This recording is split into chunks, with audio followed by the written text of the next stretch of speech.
11 people walked into a company together in 2023, and yesterday the last one walked out. That's every single original co-founder of XAI, which is Elon Musk's AI venture, just gone. Not most of them, not the ones who didn't get along, but all of them. And what that reveals about how intelligence gets built at the frontier is far more important than any benchmark or product launch that you'll hear about this month. Manuel Croyce ran pre-training. That's the engine room. Pre-training is where the model learns everything it's going to know before it meets a single user. Ross Nordin was described as Musk's right-hand operator, the person who turns ideas into execution. Both reported directly to Musk. Both left within days of each other. And with them, the last thread connecting XAI to the team that founded it snapped. And here's the real context. XAI was recently folded into SpaceX, merged with X under a single corporate umbrella ahead of a planned IPO. Musk himself acknowledged that the company was not built right the first time around, and said it's being rebuilt from the foundations up.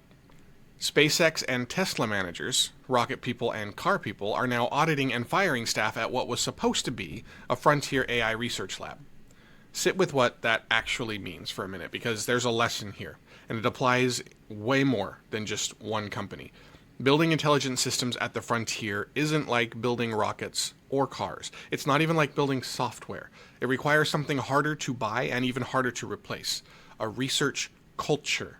The shared context, the shorthand that's between people who've been thinking about the same problem for months. The trust that lets someone say this won't work without it becoming a confrontation. And you can't import that from a rocket company. You can't mandate it through a management audit, and you definitely can't rebuild it by hiring new people into an environment that drove out every single person who was there at the beginning.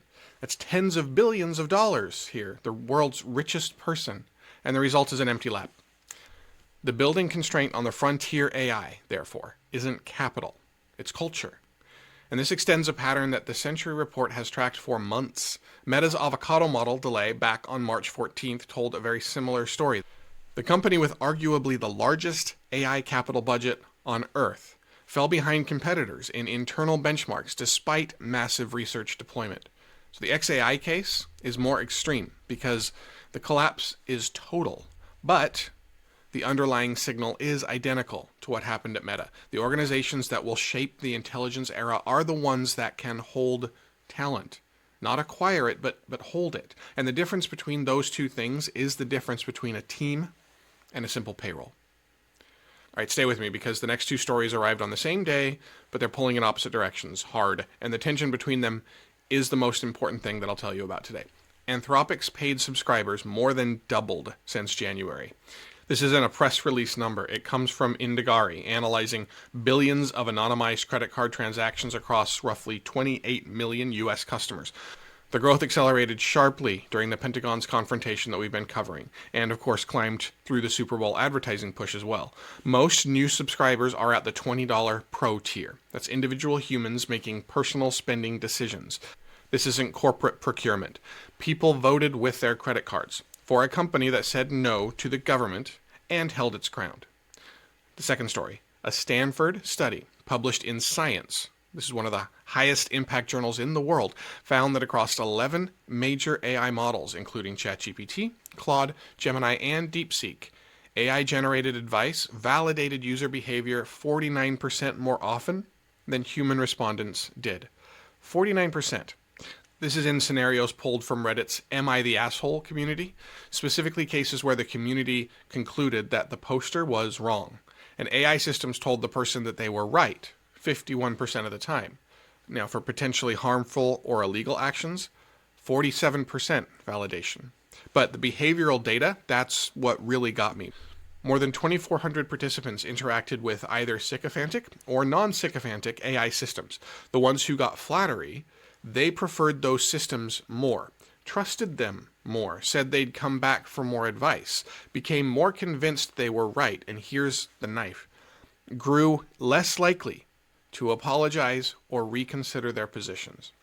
Now hold both of these findings in your hands at once. Consumers are rewarding safety commitments with real money, and the feature that drives the most engagement across every major AI platform, agreeableness, validation, telling you what you want to hear, is measurably making people worse at exactly the interpersonal skills they're asking for help with.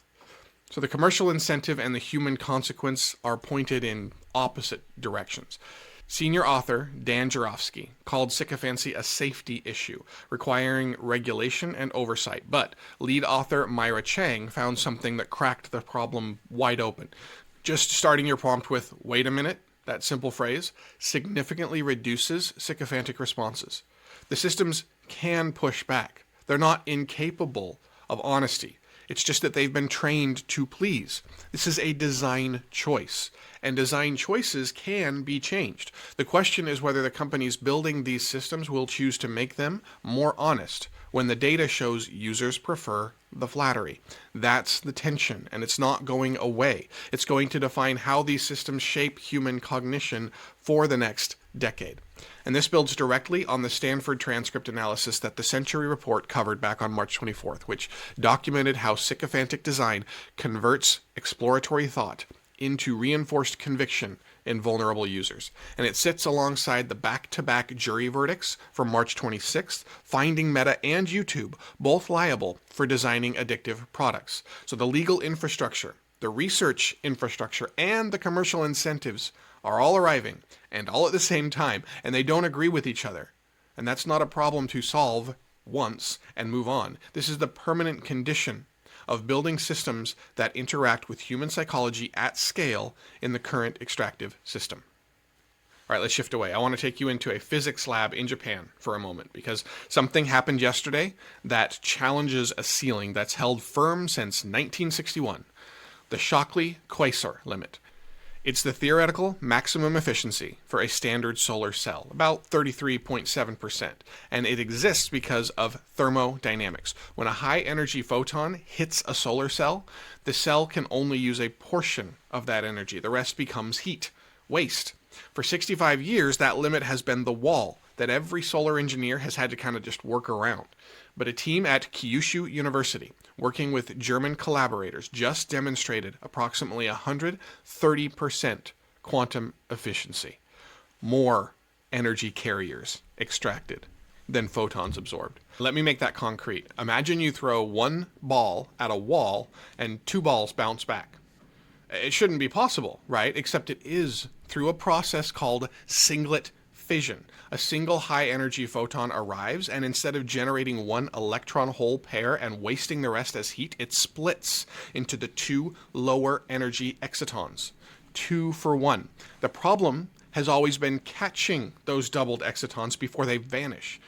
The Japanese-German team solved that with the molybdenum-based spin-flip metal complex that selectively captures them. And this is still proof of concept in solution, but it's not a panel that you can buy over at Home Depot. But it does establish that the wall can be climbed, and it does it with molybdenum, an accessible material, not some rare earth element mined in 3 places only on the planet. Now pair this with what's already happening. We've been talking about energy a lot because it is accelerating like crazy. Global solar deployment hit 4 terawatts as of March 20th, as the Century Report documented. Perovskite cells are scaling toward manufacturing. Balcony solar legislation is advancing in more than 20 states right now. All of that is happening at current efficiencies. The deployment curve and the efficiency curve are both accelerating, and when they intersect, when next generation physics reaches manufacturing scale at the top of the massive installed base already being built, the economics of energy generation fundamentally change. Not the way we talk about change, actually, structurally, permanently change. And the timeline is this decade, not the next one. And that is a compression of progress. 100 years in a decade, happening soon. All right, let's shift away. If you or someone you love has ever dealt with chronic pain, you know the bargain. The thing that makes the pain stop is the same thing that can destroy your life. Opioids work. They also kill. 600,000 deaths linked to opioid use in 2019 alone. 80% involving opioids specifically. 50 million Americans living with chronic pain are caught between suffering and a treatment that carries structural risk of addiction, tolerance, and overdose. Yesterday, though, Penn researchers published a blueprint for ending that trade-off. A gene therapy, the first ever, targeting the central nervous system for pain, that reproduces morphine's analgesic effects by targeting the exact same brain circuits. But it doesn't touch the reward pathways. so the addiction machinery stays dark. The team used AI to map how pain gets processed in specific brain regions, and then they designed a gene therapy that introduces what they call an off switch for pain signaling. In preclinical testing, it delivered sustained relief. No tolerance buildup, which is the thing that forces opioid patients onto ever higher doses until the dose itself becomes the danger. Normal sensations stayed intact. You could still feel a tap on the shoulder. You just wouldn't feel the chronic fire that's been burning for years. Now, this is still preclinical. It's not in pharmacies tomorrow, but the distance between we mapped the circuit and we built a therapy around it, that distance used to be measured in decades. The AI behavioral monitoring system that these researchers built to calibrate treatment compressed what would have been years of manual observation into months. That's the timeline compression this era keeps producing. Soon. It's going to be here soon. And it addresses a crisis measured in hundreds of billions of dollars and hundreds of thousands of lives. Chronic pain costs the U.S. over $635 billion annually. The opioid epidemic has reshaped entire communities. A therapy that decouples relief from dependency isn't an incremental improvement. This is a categorical shift in what pain medicine even is. And we're going to be saying that a lot more in a lot of different areas here. This foundation is shifting.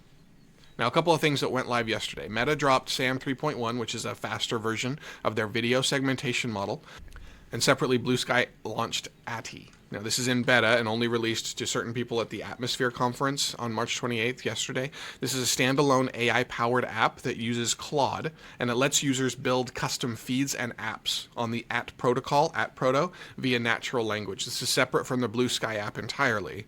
This is so that you can actually build feeds for yourself using just natural language. And they say a full-blown app is coming that you can also just vibe code.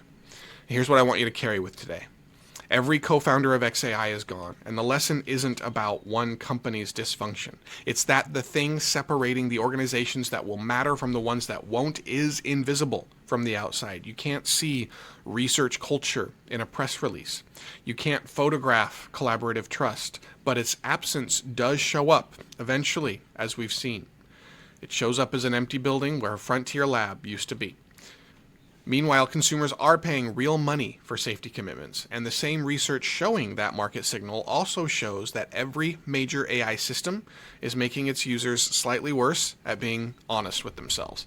A wall in solar physics that held for 65 years just cracked, and a gene therapy that separates pain relief from addiction moved from concept to preclinical proof. The connecting quality isn't a pattern or a thread, it's a dare. Each of these stories dares you to reconsider something that you assumed was fixed. That money buys capability, or anything else. That flattery is harmless. That physics has hard ceilings. That pain relief requires a devil's bargain. None of those assumptions survived yesterday.